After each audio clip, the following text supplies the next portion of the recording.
Assalamualaikum warahmatullahi wabarakatuh, teman-teman. Apa kabar semua? Sehat selalu ya, amin. Nah, terima kasih sudah tonton channel YouTube saya Isram Law, channel yang membahas tentang hal-hal berkaitan dengan hukum, membahas tentang edukasi tentang hukum. Nah, teman-teman, segmen kali ini saya mau bahas mengenai objek jaminan fidusia. Nah, apabila ada yang menyewakan, merentalkan, over kredit, terus kemudian menggadaikan kendaraan yang masih dalam proses kredit atau proses cicil di perusahaan pembiayaan atau leasing, sebaiknya jangan, karena sangat beresiko hukum, ada akibat hukumnya, teman-teman. Oke, tonton terus video ini sampai selesai ya. Nah, mengenai fenomena yang sering kita jumpai di lingkungan masyarakat, nah masih banyak masyarakat yang belum paham mengenai masalah seperti ini ya, seperti misalkan menyewakan, menggadaikan, merentalkan, over kredit kendaraan yang masih dalam proses kredit, masih proses cicil di perusahaan pembiayaan, perusahaan leasing. Nah, ini perlu diketahui ya, melalui video ini saya ingin mengedukasi Bapak Ibu masyarakat ya, agar apabila ada yang merentalkan, menyewakan, terus kemudian over kredit kendaraan yang masih dalam proses kredit, proses cicil di perusahaan pembiayaan, leasing, sebaiknya jangan dilakukan karena sangat berisiko hukum, ada akibat hukumnya, teman-teman ya. Itu ya.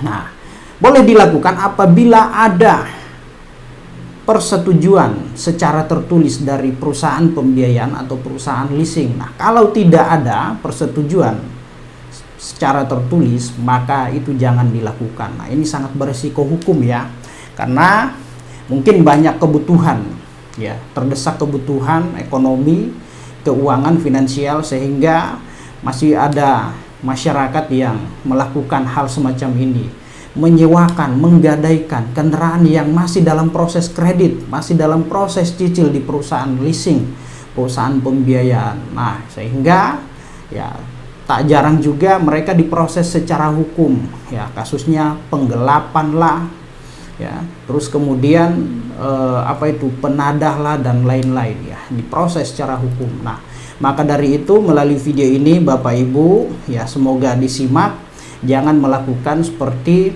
apa yang saya sampaikan tadi ya. Nah, kecuali mau di over kredit, mau digadaikan, terus kemudian direntalkan, disewakan dan lain-lain, harus ada persetujuan ya, atau persetujuan dari pihak leasing, maka tidak masalah. Nah, selama tidak ada persetujuan secara tertulis, maka jangan melakukan hal itu, teman-teman.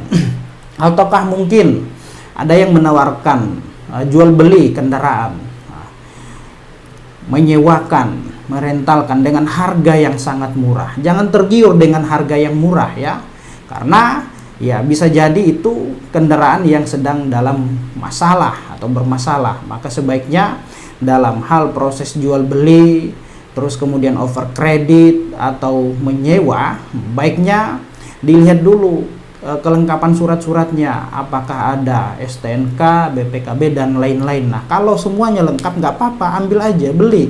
Tapi kalau tidak ada surat-surat seperti yang dimaksud tadi, seperti STNK, BPKB, maka jangan mau ambil resiko ya, karena bisa berujung pada persoalan hukum, bisa dipidana, karena ini masuk dalam kejahatan fidusia, teman-teman ya, bisa dipidana. Nah, mengenai ketentuan pidana ini diatur di dalam pasal 36 Undang-Undang Fidusia nomor 42 tahun 1999. Ini saya bacakan ya, teman-teman ya. Bunyi daripada pasal 36. Ini bukan bahasa Bang Isram, tapi bahasa undang-undang ya.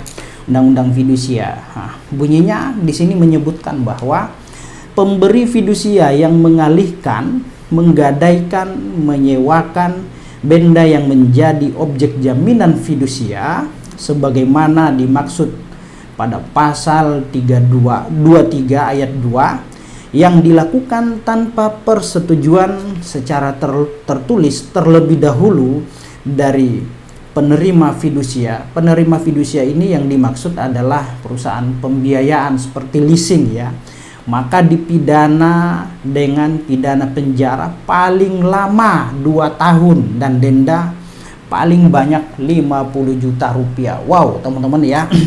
Nah, ada pidananya, ada dendanya juga. Nah, maka setelah mendengarkan informasi dari saya, video ini tolong di-share, disebarkan. Ya, ini informasi penting mengedukasi masyarakat karena masih banyak masyarakat yang belum paham, yang belum mengerti, mungkin awam ya. Mungkin awam ya. Dia menggadaikan, merentalkan, menyewakan kendaraan yang masih dalam proses leasing, proses kredit, masih dicicil di perusahaan pembiayaan, masih dicicil di leasing. Dia menyewakan, menggadaikan, direntalkan. Nah, ini tidak boleh terjadi. Kalau itu terjadi maka tentu dapat dipidana ya. Nah, ini masuk dalam kejahatan fidusia. Nah, itu teman-teman ya mengenai kejahatan fidusia. Dan mungkin ketika ini juga ya yang sering terjadi di masyarakat, apabila kendaraan nunggak cicilan, terus kemudian ya seperti itu ya, nunggak, gagal bayar dan lain-lain, kemudian ada pihak leasing atau mungkin melalui debt collector langsung melakukan penyitaan. Nah, itu tidak boleh ya, tidak boleh, ada putusan MK. Maka pihak leasing atau perusahaan pembiayaan tidak boleh melakukan eksekusi secara sendiri dan mandiri ya.